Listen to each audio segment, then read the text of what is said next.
வணக்கம் நேர்களே, நான் உங்கள் ஆஸ்ட்ரோ பூர்ணா. இன்னைக்கு நாம பார்க்கக்கூடிய தலைப்பு பாத்தீங்கன்னா மே மாத பலன்களை பற்றி பார்க்க போறோம்.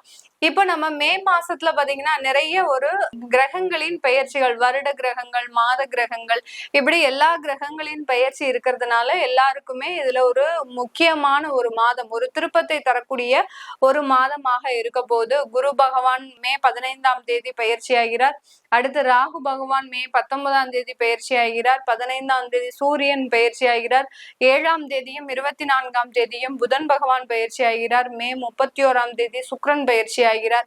இந்த மாதிரியான கிரகங்களின் பெயர்ச்சி தான் இந்த மாதம் அதிகமாக இருக்க போது.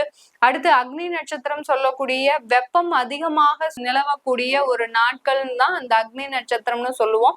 இந்த நாட்கள் மே 4ஆம் தேதியிலிருந்து மே 28ஆம் தேதி வரைக்கும் இருக்கு.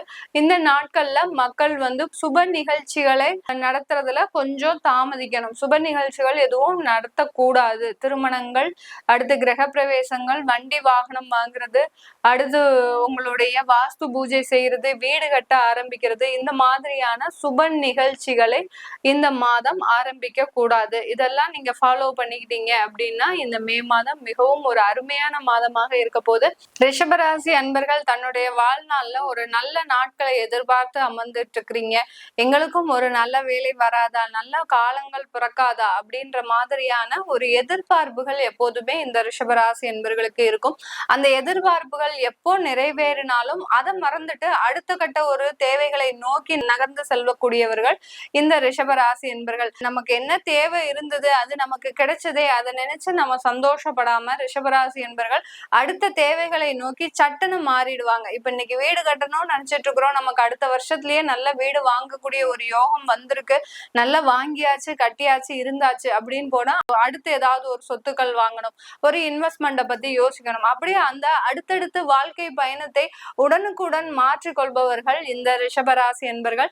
இந்த ரிஷபராசி என்பர்களுக்கு இந்த மாதத்தின் தொடக்கத்துல பாத்தீங்கன்னா உங்களுடைய ராசி அதிபதி 11ஆம் இடத்துல இருக்கிறார். மாத இறுதியில தான் உங்களுக்கு 12ஆம் இடத்துல இருக்கிறார். அதனால இன்னும் உங்களுக்கு வரவேண்டிய ஒரு வருமானங்கள் இந்த மாதத்துல கரெக்டா வரக்கூடிய ஒரு டைமாக இருக்க போது. அடுத்து இந்த மாதத்துல உங்களுடைய ராசியிலிருந்து குரு பகவான் நகர்ந்து செல்கிறார். பெரிய ஒரு பிரச்சனை உங்களுக்கு இந்த மாதத்துல முடிஞ்சிடும். யார் யாருக்கெல்லாம் குடும்பம் சம்பந்தமான தொந்தரவுகள் இருக்குதோ, அடுத்து கடன் சம்பந்தமாக தொந்தரவுகள் இருக்குதோ, இது எல்லாமே இந்த மாதத்துல உறுதியாக முடியக்கூடிய ஒரு நேரமாக தான் இருக்கும். நிறைய அவமானங்கள், அசிங்கங்களுக்கு இடையில தான் இந்த ரிஷபராசி என்பர்கள் வாழ்ந்துட்டு இருக்கிறீங்க. பெரிய அளவு ஒன்னும் சாதிக்கல மேடம், ஆனாலும் இருக்கக்கூடிய ஒரு பிரச்சனைகளை எங்களுக்கு முடிச்சாலே போரும் அப்படின்னு சொல்லக்கூடிய அளவிற்கு சின்ன சின்ன தேவைகளுக்கு கூட பிரச்சனைகளை சந்திப்பவர்கள் இந்த ரிஷபராசி என்பர்கள். இப்படிப்பட்ட இந்த ரிஷபராசி என்பர்களுக்கு இந்த குருவின் பெயர்ச்சியின் மூலமாக அதிகப்படியான ஒரு நன்மைகளை பெறக்கூடிய ஒரு மாதமாக தான் இருக்க போகுது.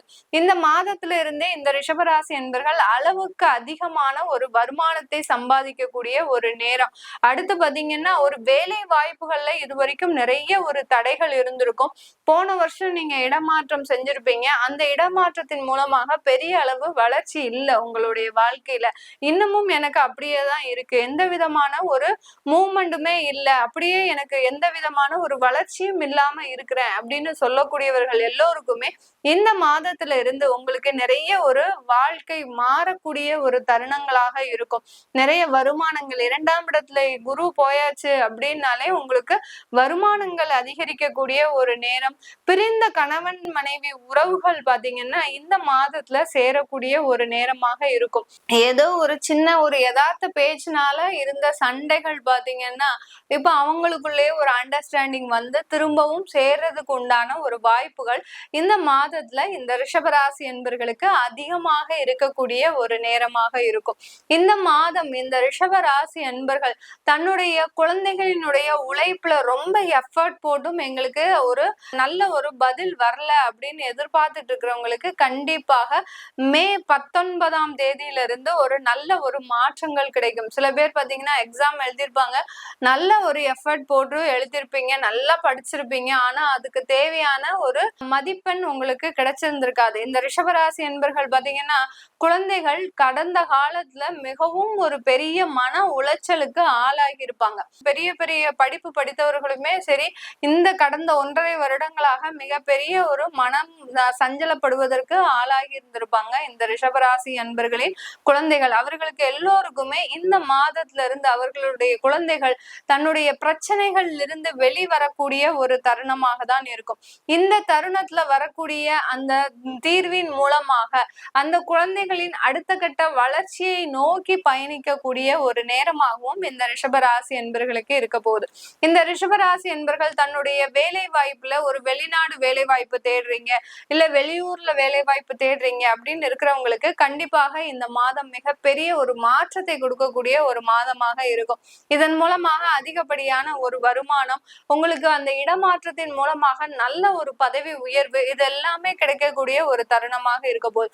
இல்ல உங்களுக்கு அந்த கம்பெனிலேயே பாத்தீங்கன்னா பெரிய அளவு உங்களுக்கே திடீர்னு அந்த கம்பெனியை வேற இடத்திற்கு மாற்றம் செய்து ஃபுல்லாவே எல்லாமே சேஞ்ச் பண்ணிடுவாங்க. அப்படி இருக்கும்போது ஆட்டோமேட்டிக்காகவே உங்களுக்கு மாற்றங்கள் உங்களை தேடி வரக்கூடிய ஒரு நேரமாக தான் இந்த ரிஷபராசி என்பர்களுக்கு இந்த மே மாதம் அமைய போது. இந்த மே மாதத்துல குழந்தை பாக்கியம் இல்லாதவர்களுக்கு கண்டிப்பாக குழந்தை பாக்கியம் ஏற்படக்கூடிய ஒரு தருணம். 5ஆம் இடத்துல இருந்து கேது பகவான் வெளியில வர்றதுனால கண்டிப்பாக இந்த குழந்தை பாக்கியம்ன்றது இந்த மாதத்துல ஏற்படக்கூடிய ஒரு தருணம். அதான் சொல்லிட்டேன் முதல்லயே, கணவன் மனைவி பிரிந்த உறவுகள் எல்லாமே மீண்டும் சேருவது, அடுத்து குடும்பத்துல சுப நிகழ்ச்சிகள் நடப்பது, திருமண தடைகளாக இருந்தால் திருமணங்கள் நடக்கிறது, அடுத்து குழந்தை பாக்கியம் இல்லாதவர்களுக்கு குழந்தை பாக்கியம் ஏற்படுத்தக்கூடிய ஒரு நேரம், இது எல்லாமே நடக்கக்கூடிய ஒரு மாதமாக தான் இந்த மே மாதம் இந்த ரிஷபராசி என்பர்களுக்கு இருக்க போது.